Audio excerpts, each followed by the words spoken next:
Hello friends, आप सभी का एक बार फिर से स्वागत करते हैं हमारे चैनल ज्योति फन ब्लॉग पर। तो आप सभी देख रहे हैं दर्द से मोहब्बत भाग 52।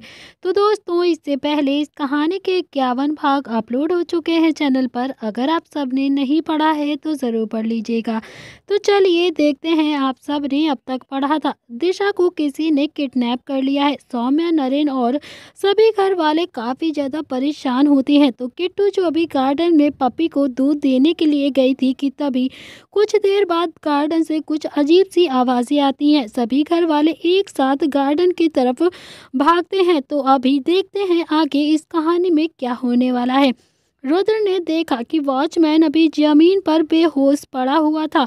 रुद्र ने घबराहट में किट्टू को आवाज़ लगाई, लेकिन किट्टू अभी सामने नहीं आई थी। डॉगी जो बार बार नील की पैंट पकड़कर खींच रहा था, तो नील ने भी बाहर जाकर देखा तो वहां पर कुछ गाड़ियां जा रही थी। तो नील भी अभी समझ गया था कि किट्टू का किडनैप हो गया है।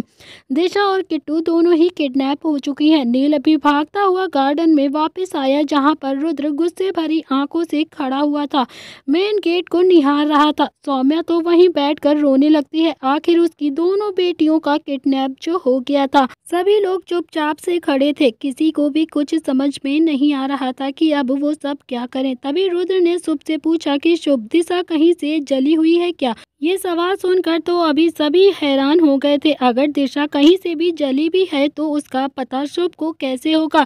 लेकिन रुद्र जानता था कि शुभ और दिशा के बीच में कुछ हदें पार हो गई हैं। तभी शुभ अभी चुपचाप से खड़ा हुआ था। शुभ को सबके सामने बोलते हुए बहुत ज्यादा शर्म आ रही थी और उसे रुद्र के सवाल पर थोड़ी सी हैरानी भी हो गई थी। वो रुद्र को क्या जवाब दे और यही सोच रहा था कि तभी उसके कानों में एक कड़कती हुई आवाज फिर से गूंज उठती है। शुभ, मैं तुमसे कुछ पूछ रहा हूँ ना कि जवाब क्यों नहीं देते मुझे? दिशा कहीं से जली हुई है या फिर नहीं? तो शुभ अभी भी चुपचाप से खड़ा था। सबके सामने वो कैसे बता सकता था कि दिशा कहाँ से जली हुई है? तो नील अभी शुभ के पास गया और बोला कि छोटे शेर, शर्माने का वक्त नहीं है अभी। अब तुम जल्दी से बताओ कि दिशा कहाँ से जली हुई है। तभी शुभ ने गर्दन झुकाकर धीरे से कहा कि थाई से थोड़ा सा ऊपर जली हुई है भैया। ये सुनकर अभी सब हैरान हो गए थे। तो सौम्या अभी ज्यादा हैरान थी। उसे इतना तो पता था कि छोटा शेर उसकी बेटी से प्यार करता है, लेकिन वो कहाँ से जली हुई है ये बात भी छोटे शेर को पता होगी। ये सोचकर तो सौम्या का दिल बैठा जा रहा था। उसने तो कभी सपने में भी नहीं सोचा था कि उन दोनों के बीच ये सारी हदें भी पार हो चुकी हैं। सौम्या के दिल में अजीब अजीब से ख्याल आ रहे थे, लेकिन वो सारे ख्याल गलत थे। तो सौम्या भी जो भी सोच रही थी ऐसा कुछ भी नहीं था। शुभ ने दिशा को नील की सगाई वाली रात देखा था, जब उसे तनु ने ड्रग्स दे दिया था। दिशा तो नशे की हालत में थी और सही मायने में देखा जाए तो शुभ ने भी उसे संभाला था, ना कि उसके साथ कुछ गलत किया था। इतने में ही रुद्र ने भी फिर से पूछा कि शुभ, उसने तुम्हें बताया कि वो कैसे जली थी? तो शुभ ने कहा कि मैंने एक बार उससे पूछा था भैया, लेकिन उसने मुझे ठीक से कोई भी जवाब नहीं दिया था। बस इतना ही कहा था कि वो जब छोटी थी तो अनाथ आश्रम में गलती से एक अंकल के हाथ से वो जली हुई लकड़ी से थाई पर गिर गई थी और वो जल गई थी। तो रुद्र ने अभी पास पड़ा हुआ गमला उठाया और गुस्से में गार्डन में फेंकते हुए जोर से चिल्लाकर कहा कि चांद डाल, दिशा और किट्टू दोनों को ही लेकर गया है। उसने दोनों को किडनैप किया है। उसने दोनों को ही बलि के लिए तैयार किया हुआ था। रुद्र ने अभी वक्त बिल्कुल भी नहीं गवाया और सीधा बाहर चला गया। जिस गाड़ी से अभी रुद्र किट्टू आए थे तो वो गाड़ी अभी भी प्रताप हाउस के बाहर ही खड़ी हुई थी। रुद्र उस गाड़ी में बैठकर सीधा वहां से चला गया। तो निहाल, नील, शुभ भी एक दूसरे को देख रहे थे। तभी जय और वीरू भी वहां पर आ गए थे। शुभ बहुत ज्यादा घबरा रहा था, लेकिन बहुत ही जल्द वो अपनी सेंस में वापस आ गया था और वो अपने आप से ही बोला कि मुझे पता है कि दिशा कहाँ पर है। तो शुभ ने भी हैरानी से शुभ को देखा। तो शुभ ने कहा कि मुझे हैरानी से मत देखिए प्लीज। जो रिंग मैंने दिशा को पहनाई थी ना, उसमें मैंने ट्रांसमीटर लगवा रखा था। मैं दिशा की लोकेशन को पता कर सकता हूँ कि वो इस वक्त कहाँ पर है। तो नील ने भी फिर से से शुभ के गाल पर मारकर कहा कि फिर पहले क्यों नहीं बताया तूने। वो रुद्र तो गुस्से में यहाँ से निकल भी गया और तेरा दिमाग अभी कब से इतना चलने लगा कि तूने दिशा की रिंग में भी ट्रांसमीटर ही फिट करा दिया। शुभ बोलता है कि नील भैया मेरा दिमाग तो पहले से ही चलता है, मगर क्या करूं, आप लोगों ने ही खामखा मुझे बदनाम किया हुआ है, अब मैं इसमें क्या ही कर सकता हूं। तो शुभ ने अभी सौम्या की तरफ देखकर कहा कि मम्मी जी आप जो भी समझ रही हैं ना, ऐसा कुछ भी नहीं है, हम दोनों के बीच में ऐसा कुछ नहीं हुआ है।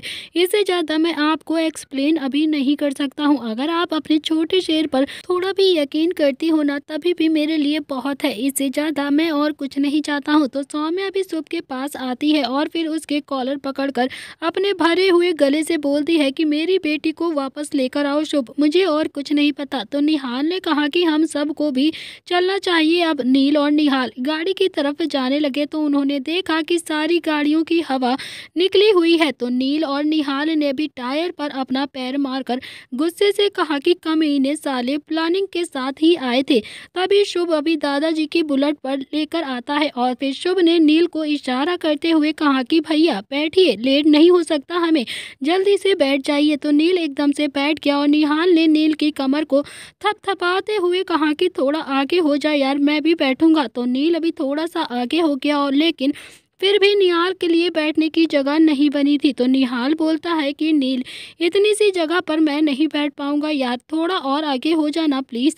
तो नील ने भी शुभ की कमर को थपथपा कर कहा कि छोटे शेर थोड़ा सा आगे हो जा, निहाल भी बैठेगा। तो शुभ अभी थोड़ा सा आगे हो गया था, फिर नील थोड़ा सा आगे हो गया, लेकिन फिर भी इतनी सी जगह नहीं बनी थी कि निहाल उस गाड़ी पर बैठ जाता। फिर भी निहाल थोड़ी सी जगह में ही एडजस्ट होकर बैठ गया और तीनों ही एक बुलेट पर सवार हो गए। तो शुभ ने भी धीरे से पूछा कि बैठ गए ना, तो बाइक स्टार्ट करूं मैं। तो नील निहाल दोनों ने ही एक साथ हाँ में हामी भर दी। तो शुभ ने अभी जल्दी से बाइक को स्टार्ट कर दिया और नील ने एक नज़र मोड़कर अवनी को देखा। तो अवनी अभी नम आंखों से नील को ही देख रही थी। तो नील ने भी अभी मन ही मन कहा कि चोरनी जल्दी आऊँगा, परेशान होने की ज़रूरत नहीं है, सब ठीक हो जाएगा। तो अवनी ने भी अभी जैसे ही नील के दिल की बात सुन ली हो, तो अवनी ने भी मन ही मन खुद से कहा कि मैं इंतज़ार करूंगी आपका।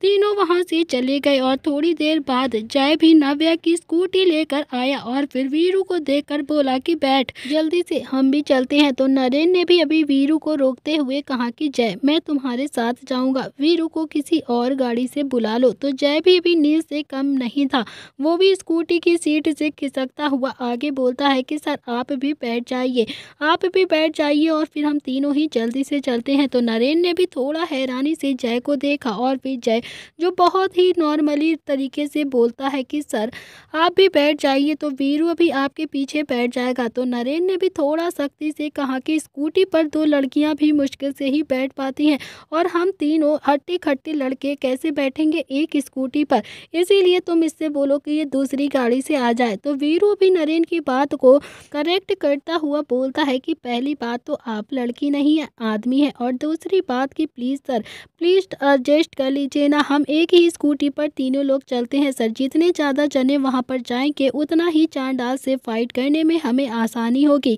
तो नरेन का शरीर अभी सच में बहुत ज़्यादा मजबूत था। नरेन सोच रहा था कि अगर मैं स्कूटी पे बैठूंगा तो ये दोनों कहाँ पर बैठेंगे। तो जय ने भी नरेन को देखकर फिर से कहा कि सर आप इस घर के समधी हैं, इसीलिए हम आपको ऑफर भी कर रहे हैं, वरना कोई और होता तो उसे छोड़कर अब तक हम चले जाते।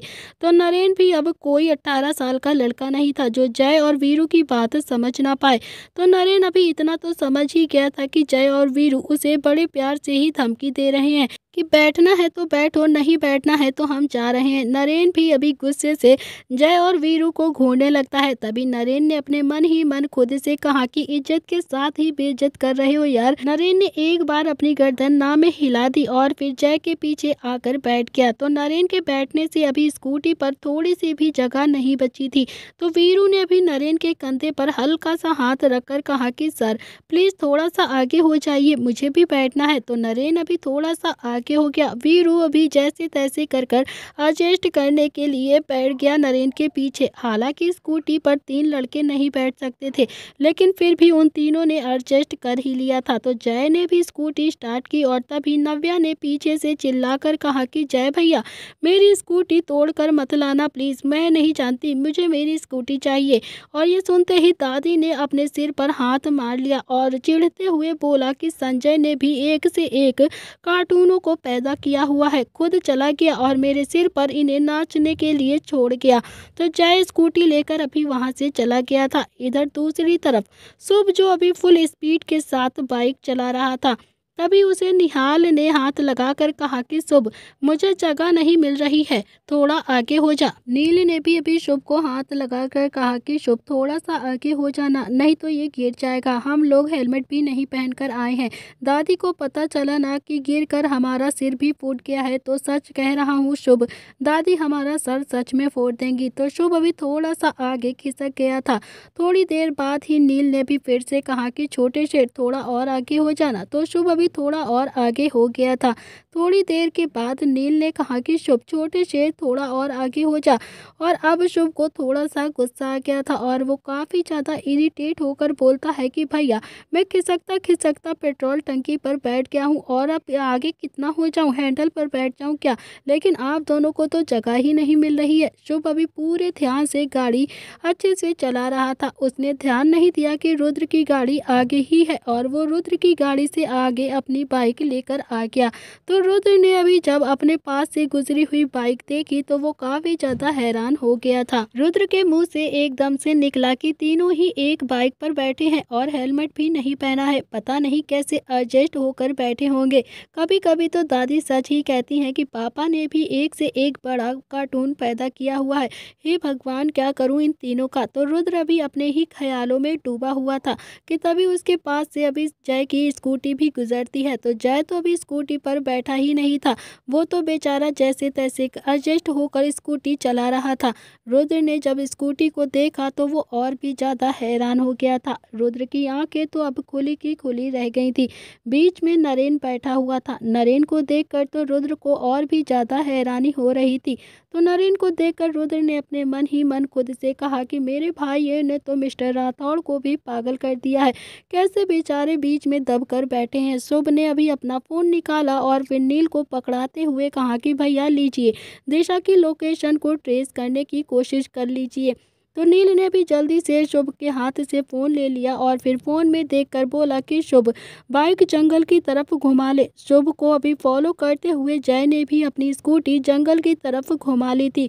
रुद्र ने जब देखा कि शुभ ने बाइक जंगल की तरफ मोड़ दी है तो उसने भी अपनी गाड़ी जंगल की तरफ मोड़ दी थी। करीब आधा घंटा रन करने के बाद अभी तीनों ही एक जगह पर आकर रुक गए थे। जय जब स्कूटी से नीचे उतरा तो बहुत ज़्यादा स्ट्रेचिंग करने लगता है, क्योंकि जय को बहुत मुश्किल से स्कूटी चलाकर वो लेकर आया था। बेचारे की हालत अभी वही जानता था कि क्या ही हो गई थी। ना तो वो ढंग से स्कूटी पर बैठा था और ना ही ढंग से बैलेंस बना पा रहा था। जैसे जैसे करके अभी वो स्कूटी खींच कर ले आया था। तो शुभ ने भी नील की तरफ देखकर कहा कि भैया अब क्या करें। तो नील बोलता है कि यार यहाँ तो आकर अभी कोई भी लोकेशन दिखा ही नहीं रहा है, शायद वो दिशा को लेकर यहाँ पर आया था, लेकिन यहाँ से वो गया कहाँ। अभी तो यहाँ कहीं लोकेशन दिखा रहा था मगर अब कोई लोकेशन शो नहीं कर रहा है।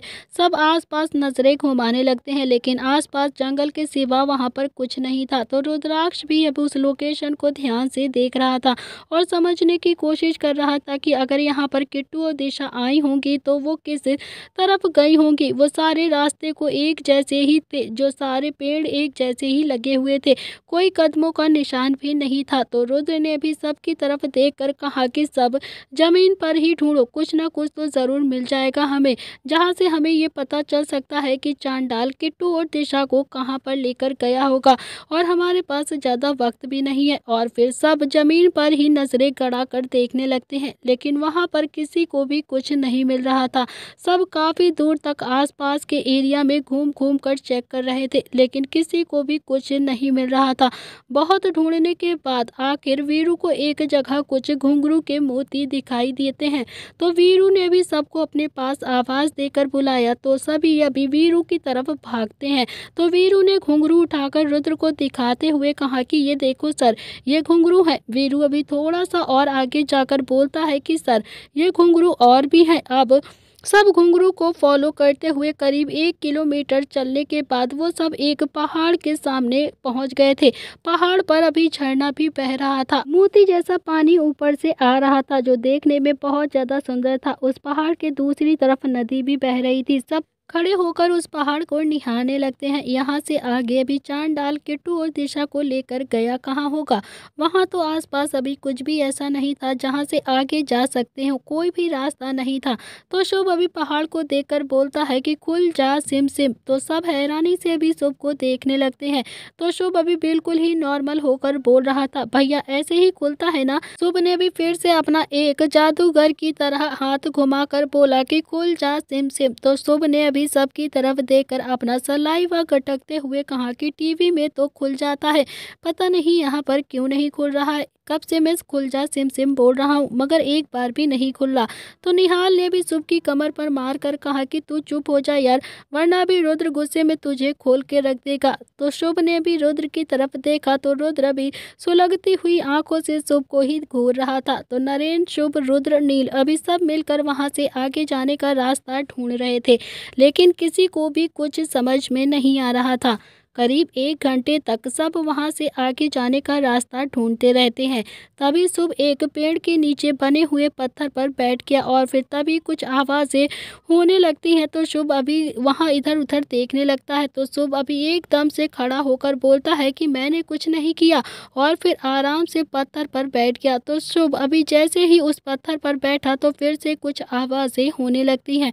तो शुभ अभी अजीब सा साउंड जो अभी किसी को भी समझ में नहीं आ रहा था। तो शुभ अभी फिर से खड़ा हो गया, मैं सच कह रहा हूँ, मैंने कुछ भी नहीं किया है। मुझे नहीं पता कि ये आवाज़ें कहाँ से आ रही हैं, लेकिन नरेन को अपने उम्र के तजुर्बे के हिसाब से कुछ महसूस हो रहा था। नरेन बोलता है कि शुभ तुम दोबारा से उस पत्थर पर बैठो। तो शुभ अभी दोबारा से उस पत्थर पर बैठ गया और वो आवाज़ फिर से शुरू हो गई थी। तो शुभ अभी उस पत्थर पर ही बैठा रहा, लेकिन 10 मिनट तक आवाज़ें बंद नहीं हुई। तो शुभ एकदम से खड़ा होकर बोलता है कि कोई फ़ायदा नहीं है, कोई गेट कुछ नहीं खुल रहा है, मुझे लगता है कि हम गलत डायरेक्शन में आ गए हैं, अब हमें यहाँ से चलना चाहिए, यहाँ पर कुछ भी नहीं है। तो रुद्र शुभ के पास आकर बोला कि नहीं छोटे शेर, हम गलत डायरेक्शन में नहीं है। रुद्र ने भी शुभ को उस पत्थर से उठाकर उस पत्थर को खिसकाने की कोशिश की, लेकिन रुद्र से वो पत्थर बिल्कुल भी नहीं सरक रहा था। तो शुभ भी अभी अपने भाई को देखकर उस पत्थर को हटाने की कोशिश करने लगता है, लेकिन वो पत्थर अभी दोनों भाइयों से मिलकर भी नहीं हट रहा था। तो नील और निहाल भी अब उस पत्थर को हटाने की कोशिश करने लगते हैं। चारों भाइयों ने एक साथ जान लगाई तो वो पत्थर थोड़ा सा हट गया और जैसे ही वो पत्थर हटा तो सब एकदम से हैरान हो गए। चारों की आंखें खुली की खुली रह गई। उस पत्थर के नीचे अभी एक बेसमेंट में जाने का रास्ता बना हुआ था। धीरे धीरे करके एक एक करके अभी सीढ़ियों से होते हुए सब बेसमेंट के अंदर जाने लगते हैं। बेसमेंट के अंदर काफ़ी ज़्यादा अंधेरा था। रुद्र सबसे आगे था और उसने अपने मोबाइल की टॉर्च जलाई रखी थी।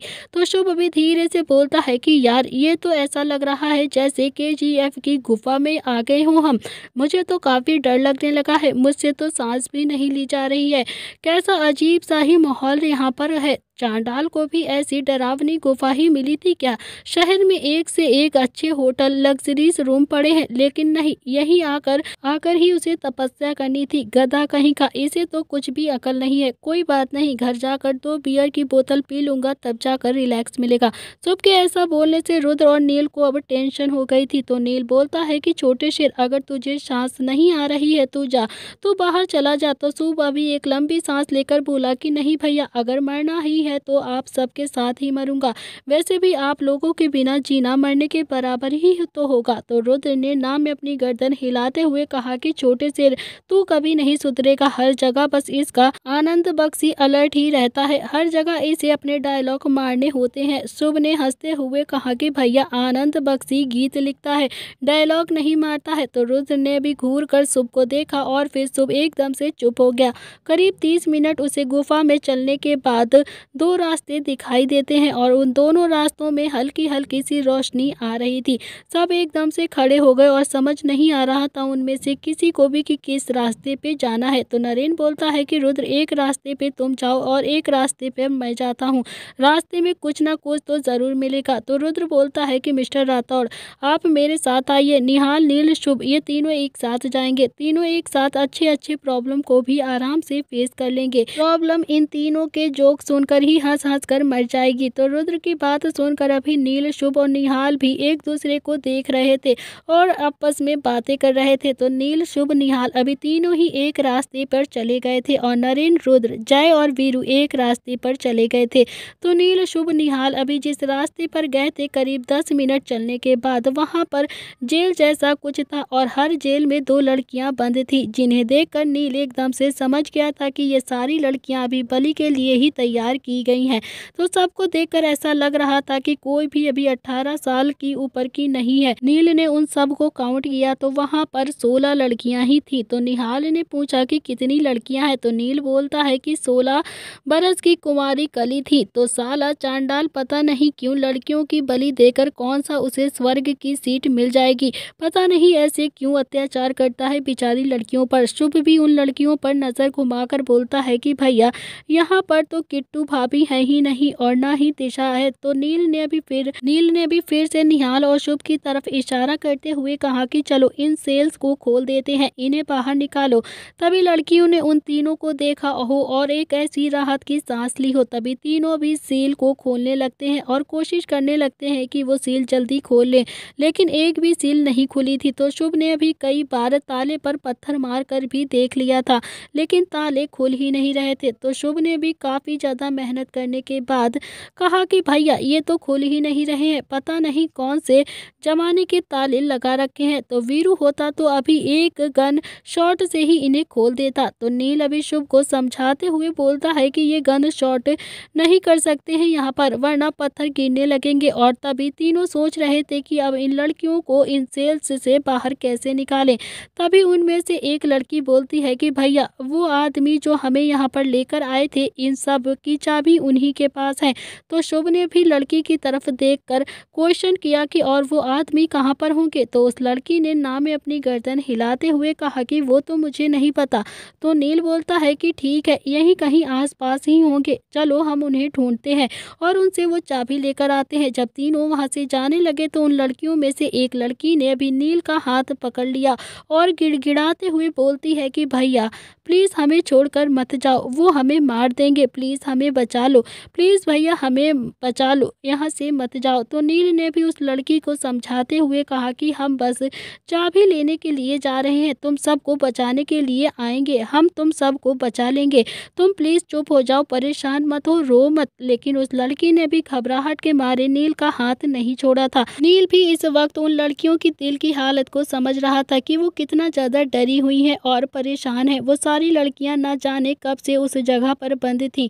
अब उन्हें एक उम्मीद की किरण नजर आई थी। जब उन तीनों को उन्होंने देखा था, वो उस आदमी को छोड़ना नहीं चाहती थी। तभी 3-4 लड़कियों ने भी उस लड़की को सपोर्ट करते हुए कहा कि हमें यहाँ अकेला छोड़कर मत जाइए भैया, प्लीज़ मत जाइए, हमें हमें बचा लीजिए, हम हाथ जोड़ते हैं। तो नील ने भी निहाल की तरफ देखकर कहा कि निहाल, तू और शुभ दोनों जाकर चाबी ढूंढो, मैं यहीं पर हूँ। तो निहाल बोलता है कि तू यहाँ अकेला, और अगर चांडाल के लोग आ गए तो मैं अकेला ही उन लोगों से निपट लूँगा, तुम दोनों जाकर अभी चाबी ढूंढो, मैं लड़कियों को अकेला छोड़कर यहाँ से नहीं जा सकता, समझने की कोशिश करो, तुम दोनों प्लीज़ जाओ। ये सब बहुत ज़्यादा डरी हुई हैं और अगर तुम दोनों के फ़ोन में किसी के भी नेटवर्क आ रहे हो तो जितना जल्दी हो सके पुलिस को भी कांटेक्ट करो और या फिर बॉडीगार्ड्स को। तो शुभ और निहाल अभी वहां से चले गए तो नील अभी लड़कियों के पास ही रह गया था। इधर दूसरी तरफ रुद्र और नरेन भी एक अजीब सी जगह पर पहुंच गए थे। गुफा को पार करने के बाद वो एक बड़ी सी हॉल में पहुंचे थे। वहां सारा हॉल पत्थरों से बना हुआ था, जैसे गुफा को अंदर से काट कर बनाया गया हो। वहाँ अंधेरा नहीं था, कहीं सारी रोशनी आ रही थी, लेकिन कहाँ से आ रही थी कुछ भी पता लगाना मुश्किल था। नरेन, रुद्र, जय और वीरू अभी चारों जगह को हैरानी से देख रहे थे। चारों के लिए वो वो जगह एकदम से नई थी। तो रुद्र ने तो अभी अपनी पूरी ज़िंदगी में ऐसी कोई भी जगह नहीं देखी थी, ना ही कहीं फ़ोन में, ना ही कोई सोशल मीडिया पर, और ना ही अखबार में, और ना ही किसी मैगज़ीन में। हॉल के बीचों बीच एक आंगन कुंड बना हुआ था। जय धीरे धीरे अभी उसके पास जाने लगता है तो रुद्र ने उसका हाथ पकड़ लिया। जय बोला कि सर घबराइए मत, मैं बस देख कर आ रहा हूँ। तो जय भी बहुत धीरे धीरे से और आसपास नज़र रखता हुआ उस कुंड के पास गया। तो जय भी उस कुंड को देखकर इतना तो समझ गया था कि अभी अभी इसमें किसी ने आहुति डाली है, क्योंकि कुंड की लकड़ियां अभी भी जल रही थी अंदर से। तो जय भी वापस आकर रुद्र से बोलता है कि सर, यहाँ थोड़ी देर पहले बहुत सारे लोग इस हवन कुंड में आहुति दे रहे थे, क्योंकि कुंड की लकड़ियां अभी भी हल्की हल्की जल रही हैं और हल्का हल्का धुआं निकल रहा है। तो वीरू बोलता है कि सर, मैंने किसी किताब में पढ़ा है कि ये जो बलि लेते हैं इनके पास एक स्पेशल सी तलवार होती है, जिन्हें ये सीधी करके उठा कर रखते हैं, और अगर हम वो तलवार मिल जाए तो चांडाल किसी भी हालत में किसी को भी बलि नहीं दे पाएगा। तो रुद्र ने भी हैरानी से पूछा, लेकिन हमें वो तलवार मिलेगी कहाँ पर? हमें कैसे पता चलेगा कि वो तलवार कौन सी है जिसमें बलि ली जाएगी? तो नरेन बोलता है कि यही आसपास ढूंढो, वो तलवार अलग ही होगी, कुछ अलग तरीके की, सबसे अलग, जिसमें कुछ लिखा होगा या कुछ गुदा हुआ होगा या उसका डिजाइन बिल्कुल अलग तरीके से बना हुआ होगा। सब हॉल में पड़े पत्थरों के आसपास अभी तलवार को ढूंढने लगते हैं। तभी रुद्र का ध्यान अभी अग्निकुंड पर गया और उस अग्निकुंड के पास बहुत सारी तलवारें रखी हुई थी।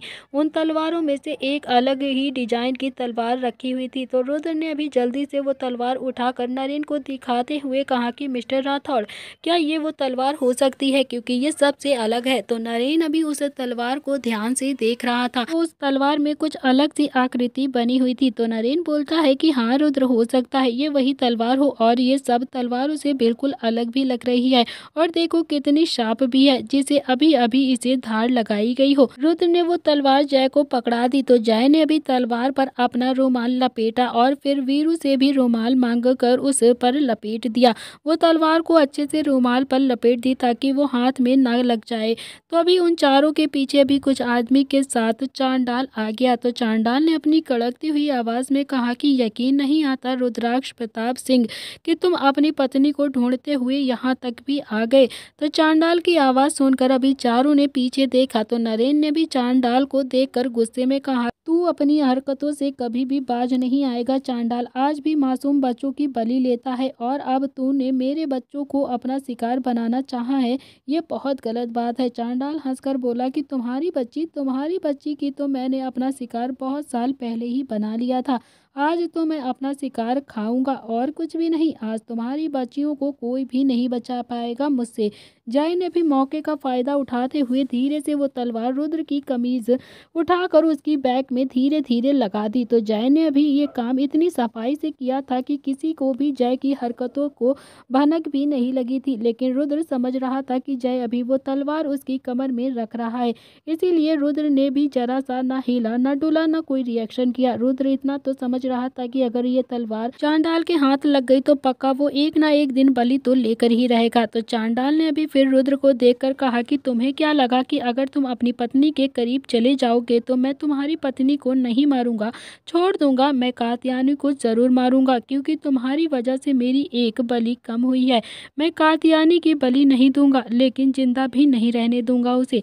तो चांडाल की बात सुनकर अभी रुद्र ने चांडाल के काले कुर्ते का कॉलर पकड़ लिया और फिर रुद्र ने बहुत ही गुस्से में कहा कि अगर मेरी किट्टू को खरोच भी आई ना तो कसम खाता हूँ चांडाल, तेरी आज ही बलि दे दूंगा मैं। बता मेरी किट्टू और दिशा कहाँ पर हैं? तो चांडाल ने भी उससे अपना हाथ छुड़ाया। तो चांडाल ने मुस्कुरा कर कहा कि आज रात को मैं लड़कियों की बलि दूंगा और तुम कुछ भी नहीं कर पाओगे रुद्र प्रताप सिंह। तुम्हारे सामने ही मैं एक एक लड़की की बलि लूंगा और तुम बस देखते रहोगे। तुम्हारे सामने ही तुम्हारी पत्नी को भी जान से मार दूंगा, तुम्हारे सामने ही दिशा की बलि दूंगा। ना तुम कुछ कर पाओगे और ना ही नरेन। चांडाल की बात सुनकर रुद्र और नरेन दोनों की नसें उभर गई थी। दोनों ही गुस्से में चांडाल को देख रहे थे। तभी नरेन का फोन वाइब्रेट होता है। नरेन ने देखा तो वो फोन अभी नील का था। तो नरेन ने भी फोन को रिसीव किया और नील ने नरेन से कहा कि हमें लड़कियां मिल गई हैं। नील ने बस इतना ही कहा था कि तभी फोन कट हो गया। वहां पर नेटवर्क की बहुत ज्यादा प्रॉब्लम थी। नरेन ने अपना दिमाग लगाया और एटीट्यूड के साथ चांडाल से कहा कि तुम्हारी बलि की इकट्ठी की हुई लड़कियां हमारे पास हैं। हमें दिशा और किट्टू चाहिए और तुम्हें लड़कियां। अगर तुम्हें अपनी बलि के लिए लड़कियां चाहिए तो तुम किट्टू और दिशा को हमारे हवाले कर दो। हम वो लड़कियां तुम्हें दे देंगे। तो चांडाल ने भी गुस्से में अपने एक आदमी को देखा और पूछा कि वो 16 की 16 लड़कियां कहाँ पर हैं। तो उस आदमी ने भी अपनी नजरें झुकाकर कहा कि वो तो हमने दूसरी जगह पर बंद की हुई हैं। तो चांडाल ने गुस्से में अपने एक आदमी से तलवार ली और उस आदमी का सर काट दिया। तो उसे देखकर रुद्र, जय, वीरू, नरेन अभी सबकी आंखें खुली की खुली रह गईं और सब हैरानी से उसे देखने लगे। रुद्र इतना तो समझ गया था कि चांडाल बहुत ज्यादा खतरनाक इंसान है। चांडाल को हराना इतना आसान नहीं होगा। वीरू तो अपना सलाइवा गटक रहा था। घबराहट तो जय को भी हो रही थी। चांडाल ने गुस्से में रुद्र को देखा और बोला, अगर मैं इस तलवार से तुम्हारी गर्दन काट दूं तो तुम्हारी भाई कभी भी तुम्हें देख नहीं पाएंगे। प्रताप हाउस तुम्हारी लाश भी नहीं जाएगी। घबराहट तो थोड़ी सी अब रुद्र को भी हो रही थी, क्योंकि रुद्र ने कभी किसी को ऐसे कटते हुए नहीं देखा था। रुद्र तो वैसे ही खून देखकर पैनिक हो जाता था। रुद्राक्ष पड़े हुए आदमी को देख रहा था जिसकी बॉडी से खून निकल रहा था। रुद्र खुद को कंट्रोल करने की कोशिश कर रहा था। रुद्र ने भी अपना ध्यान उस आदमी से हटाया और फिर अपने आप को स्ट्रिक्टली कंट्रोल किया और फिर उसने हिम्मत करते हुए थोड़ा गुस्सा दिखाते हुए कहा कि तुम मुझे काट दोगे तो मेरे भाई भी तुम्हारी उन 16 लड़कियों को भगा देंगे। जिस बलि का तुमने कई सालों से इंतजार किया है वो सिद्धि धारी की धरी रह जाएगी। समझे, तुम कुछ हासिल नहीं होगा तुम्हें, इसीलिए जो कह रहा हूँ वो करो। एक हाथ से दो और एक हाथ से लो। मुझे दिशा और किट्टू दे दो, मैं 16 लड़कियों को तुम्हें दे दूंगा। इधर दूसरी तरफ नील को इंतजार करते हुए बहुत देर हो गई थी, लेकिन शुभ निहाल अभी वहां पर नहीं आए थे। नील इंतजार कर रहा था और तभी चांडाल के 4 से 5 आदमी काले कपड़े पहने हुए, सर पर काले रंग की पगड़ी बांधे हुए उस तरफ आ रहे थे। उन आदमियों ने भी नील को देखा तो काफी ज्यादा हैरानी से एक दूसरे को देखने लगे। उस आदमी ने नील को देखकर पॉइंट करते हुए गुस्से में कहा कि तुम यहाँ पर क्या कर रहे हो, कौन हो तुम। तो नील तो अभी अपनी फाइटिंग मोड में आ गया था, क्योंकि वो जानता था कि इन्हें जवाब देने का भी कोई भी फायदा नहीं है, अब इनसे लड़ना ही पड़ेगा। तभी उन लड़कियों में से एक लड़की बोली कि भैया इन्हीं के पास चाबी है। तो नील अभी खुद ही बड़बड़ाया कि पता नहीं निहाल और शुभ कहाँ पर हैं। दोनों बाहर जाकर उस पत्थर पर तो नहीं बैठ गए हैं। अब मैं क्या करूं, अब मुझे अकेला ही लड़ना पड़ेगा। देखते ही देखते नील अभी उन आदमियों की लड़ाई होने लगती है। नील ने एक एक करके उन आदमियों को धूल चटा दी थी। तो नील अभी एक बार जिसको भी मार देता था तो वो दोबारा नहीं उठता था।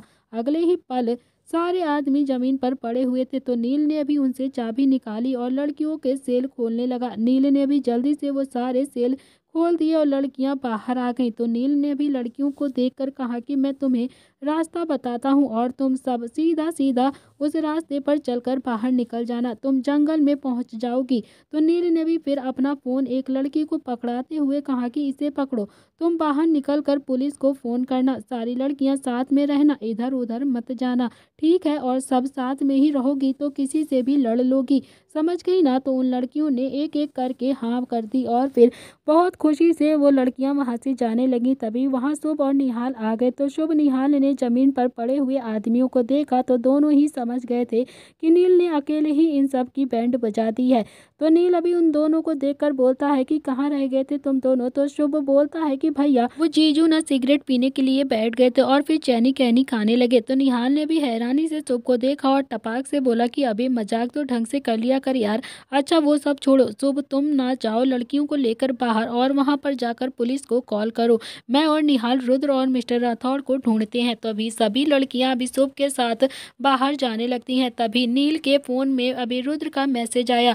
शुभ ने रुद्र का मैसेज देखा तो एकदम से रुक गया। शुभ ने अभी रुद्र का मैसेज रीड करके नील की तरफ फोन बढ़ा दिया। तो नील ने मैसेज रीड किया और निहाल को देखकर बोला कि निहाल, रुद्र कह रहा है कि सब लड़कियों को लेकर बाहर निकल कर वेट करो, वो भी अभी बाहर ही आ रहे हैं। तो नील, निहाल, शुभ अभी लड़कियों को लेकर उस जगह से बाहर आ गए थे और वो सब रुद्र का वेट करने लगे। बाहर आकर शुभ ने एक लंबी सी सांस ली और कहा कि चलो उस गुफा से तो बाहर आ गए, बस अब रुद्र भैया, किट्टू भाभी और दिशा को लेकर आ जाएं, फिर निकलते हैं हम यहाँ से। मुझे तो ना वहाँ पर टार्जन वाली फीलिंग्स आने लगी थी। इधर दूसरी तरफ रुद्र, नरेन, जय और वीरू चांडाल और उसके आदमियों को लेकर बाहर आ गए थे। तो चांडाल और उसके आदमियों को देखकर लड़कियां काफी ज्यादा डरने लगती हैं। तो चांडाल को देखकर कुछ लड़कियों तो एकदम से कांप रही थी।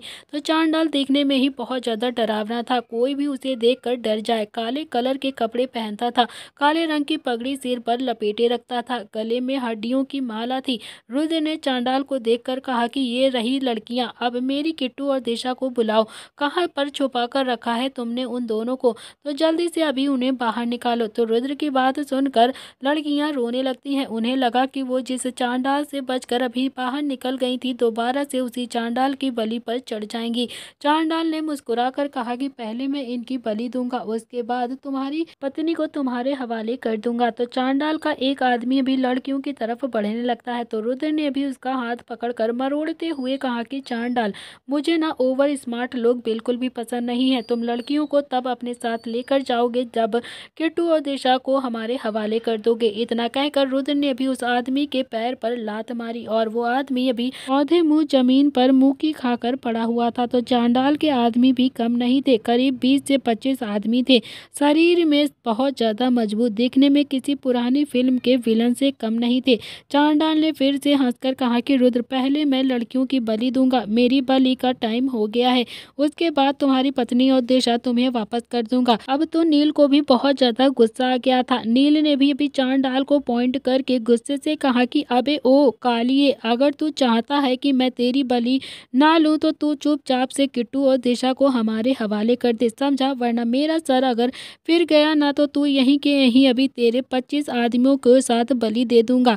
तो शुभ ने भी अभी नील को सपोर्ट करते हुए एटीट्यूड से कहा कि मेरा भाई जो कहता है ना वो करता है और जो नहीं कहता है ना वो नहीं करता है। तो मेरे भाई को हल्के में मत लियो, समझा, चुपचाप से भाभी और मेरे होने वाली बीवी को मेरे हवाले कर दे, वरना तेरी बलि के टाइम पर तेरी ही बलि कर देंगे हम। चांडाल को अब गुस्सा आ रहा था। चांडाल ने फिर भी अपने गुस्से को कंट्रोल किया और बोला कि ठीक है, एक लड़की हम तुम्हें अभी दे देते हैं और दूसरी लड़की बलि होने के बाद देंगे। चांडाल ने अभी एक आदमी की तरफ इशारा किया और वो आदमी भी वापस से उस बेसमेंट में चला गया और करीब 20 मिनट के बाद वो आदमी किट्टू को लेकर बाहर आ गया था। तो किट्टू के मुंह पर अभी पट्टी बंधी हुई थी और हाथ भी पीछे से बंधे हुए थे। किट्टू ने जब रुद्र को देखा तो वो रोने लगी। तो किट्टू भी रुद्र के पास जाने लगी। तो चांडाल ने उसे बीच में ही पकड़कर कहा कि अगर अपनी पत्नी को सही सलामत देखना चाहते हो तो अपनी पत्नी को लेकर यहाँ से चुपचाप से चले जाओ, मैं लड़कियों की बलि देकर दिशा को तुम्हारे घर भेज दूंगा। तो निहाल को अब गुस्सा आ गया था और निहाल ने भी अपने डायलॉग मारते हुए कहा कि तुझे नहीं लगता कि तू कुछ ज्यादा ही बोल रहा है, कुछ ज्यादा ही ओवर स्मार्ट बन रहा है? तुझे ऐसा लगता है कि हम दिशा के बिना यहाँ से चले जाएंगे? हमें दिशा भी चाहिए। अब तो चांडाल को भी गुस्सा आ गया था, उसके बर्दाश्त से बाहर हो गया था। चांडाल ने तलवार निकाली और किट्टू की गर्दन पर लगाते हुए कहा कि मुझे लगता है कि तुम्हें ना किट्टू चाहिए और ना ही दिशा। मैं अभी के अभी किट्टू को ही मार दूंगा और तुम कुछ भी नहीं कर पाओगे। अगर तुम उस लड़की को जिंदा देखना चाहते हो तो चुपचाप से इसे लेकर यहाँ से चले जाओ। बलि खत्म होने के बाद मैं दिशा को तुम्हें सौंप दूंगा। तो नरेन को भी अब गुस्सा आ रहा था। उसकी एक बेटी की गर्दन पर चाकू रखा था और दूसरी बेटी का कुछ भी पता नहीं था। तो नरेन ने अपना गुस्सा दबाते हुए कहा कि मैं कैसे मान लूं कि तुम मेरी बेटी को घर भेज दोगे? मानने के अलावा तुम्हारे पास दूसरा कोई चारा भी नहीं है नरेन राठौड़, चांडाल ने भी हंसते हुए नरेन से कहा। तो नरेन ने अभी एक बार घड़ी देखी तो उसे समझ आ गया था कि 1 घंटे बाद चांडाल की बलि का टाइम हो जाएगा। तो रुद्र अभी उन लड़कियों को छोड़कर भी नहीं जा सकता था।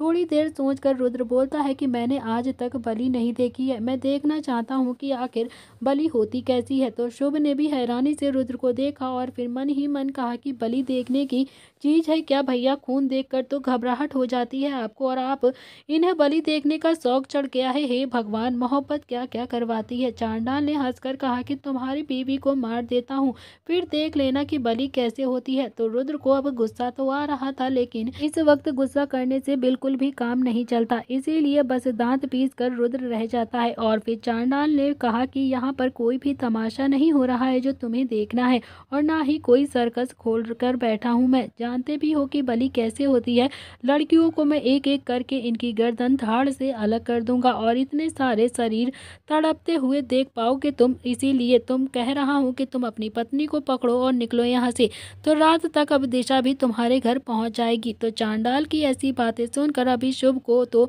उल्टी आने का मन कर रहा था, तो शुभ का चेहरा ही बता रहा था कि वो अभी के अभी यहाँ से जाना चाहता है। चांडाल की ऐसी घटिया बातें सुनकर उसका तो धीरे धीरे कर अब सर भी दर्द होने लगा था, उसे बहुत ज्यादा इरिटेशन फील हो रहा था।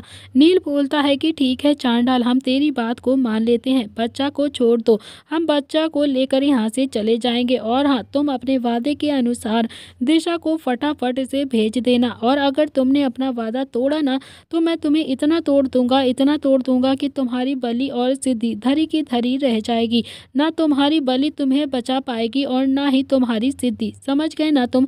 लड़कियां जब जोर जोर से अब रोने लगती हैं। जब नील ने ऐसा कहा तो उन लड़कियों को लगा कि अब उन्हें चांडाल से कोई भी नहीं बचा सकता है। जो उन्हें बचाने आए थे वो तो खुद उनके साथ एक डील करके जा रहे हैं। तो कुछ लड़कियां अभी काफी ज्यादा रो रही थी और कुछ ने तो बचने की उम्मीद ही छोड़ दी थी। तो चांडाल ने भी नील की बात मानकर किट्टू के गर्दन से तलवार हटा ली। तो किट्टू भी रुद्र के पास गई और रुद्र ने जल्दी से उसके हाथ खोले और उसके मुंह से वो पट्टी हटा दी। तो किट्टू रो रो कर अभी रुद्र के सीने से लिपट गई थी। किट्टू ने गर्दन उठाकर रुद्र की आंखों में देखा और फिर रुद्र समझ गया था कि रुद्र ने किट्टू के माथे को अपने माथे से लगाकर धीरे से कहा कि मैं किसी को भी छोड़कर नहीं जाऊंगा।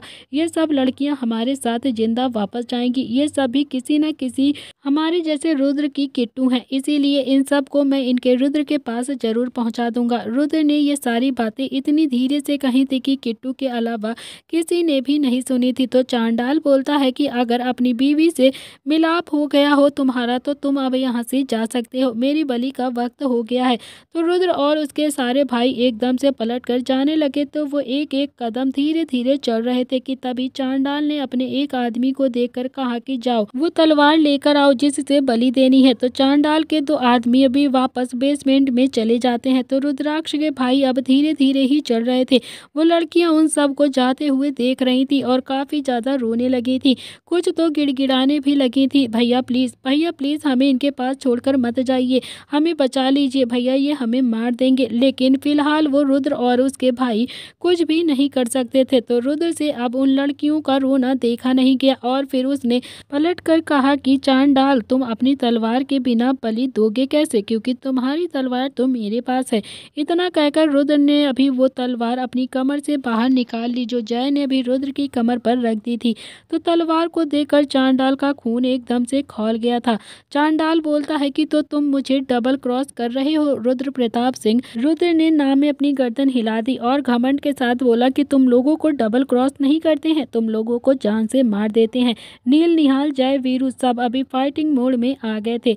तो नील बोलता है कि रुद्र बता कब स्टार्ट करना है। तो रुद्र अभी भी चांडाल की आंखों में आंखें डाल के देख रहा था। तो चांडाल की आंखों में अभी सिवाय आग के कुछ भी नहीं था। रुद्र बोलता है कि ये 20 से 25 है, मार पाओगे। तो नील बोलता है कि एक के हिस्से में 4 आते हैं, निपट लेंगे हम। तो रुद्र ने मुस्कुरा कर कहा कि तो मारो, रुके क्यों हो, आज इनकी बलि ही दे देते हैं। देखते ही देखते अभी फाइटिंग शुरू हो गई थी। चांडाल के आदमी अभी कम नहीं थे, वो भी फाइटिंग मोड में लड़ाई कर रहे थे। उन आदमियों को हराना आसान नहीं था, लेकिन फिर भी वो साथ मिलकर लड़ रहे थे। सबसे ज्यादा तो अभी परेशान शुभ हो रहा था। शुभ एक टाइम में एक को ही मार पाता था, एक को मार कर भी अभी शुभ अपने हाथ को 10 बार झटकता था। तो किट्टू अभी उन लड़कियों को सबको देख रही थी। किट्टू भागते हुए शुभ के पास जाकर इशारों में कुछ कहने लगती है। तो शुभ ने अभी एक आदमी के मुंह पर कोहनी मारते हुए कहा कि भाभी अभी बात करने का टाइम नहीं है, हट जाओ, आपको लग जाएगी। फिर रुद्र भैया मेरा सिर खाएंगे कि तूने किट्टू भाभी को क्यों मारा, क्यों नहीं बचा पाया तू, इसीलिए मैं नहीं चाहता कि वो मुझ पर कुछ से भी गुस्सा करें। आपको अगर खरोच भी आए ना तो गोलियां चल जाएंगी, गोलियां यहाँ पर। रुद्र प्रताप सिंह किसी को भी नहीं छोड़ेगा अगर आपको जरा से भी खरोच आ गई, इसीलिए जल्दी से हट जाइए भाभी। दोस्तों, इसी के साथ इस कहानी का आज का ये एपिसोड यहाँ पर समाप्त हो रहा है। कहानी आपको कैसी लगी प्लीज कॉमेंट बॉक्स में लिख कर जरूर बताइएगा। क्या बचा पाएंगे रुद्र, नील, निहाल कुणाल और शुभ मिलकर दिशा को या फिर दिशा को हमेशा के लिए शुभ खो देगा। तो इसके लिए आपको देखना पड़ेगा इस कहानी का अगला भाग।